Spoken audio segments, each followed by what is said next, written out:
కాంగ్రెస్ తరఫున ప్రధానమంత్రి అయిన జవహర్లాల్ నెహ్రూ గారు ఏ రకంగా తెలంగాణ ప్రాంత ప్రజలకు అన్యాయం చేసిండో కూడా ఇప్పుడు చెప్పుకోవాల్సిన సందర్భం అధ్యక్ష. మాకు 1948లో స్వాతంత్రం వచ్చిన తర్వాత నవంబర్ 1947లోనే నిజాం నవాబ్ గారితో స్టాండ్ స్టిల్ అగ్రిమెంట్ చేసుకున్నారు అధ్యక్ష.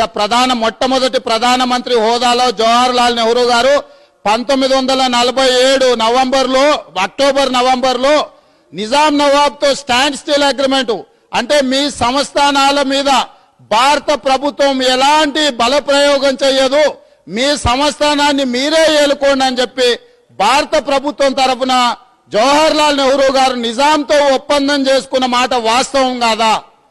తెలంగాణ ప్రజలు మహిళలు వేల మంది వీరమరణం పొంది సాయుధ పోరాటం జరుగుతున్న సందర్భంలో జవహర్లాల్ నెహ్రూ గారు నిజాం నవాబ్తో స్టాండ్ స్టిల్ అగ్రిమెంట్ చేసి తెలంగాణ ప్రజల హక్కులను కాలరాసిన మాట వాస్తవం కాదా అని చెప్పి నేను మిత్రుడిని ఈ సందర్భంగా అడుగుతున్నా అధ్యక్ష.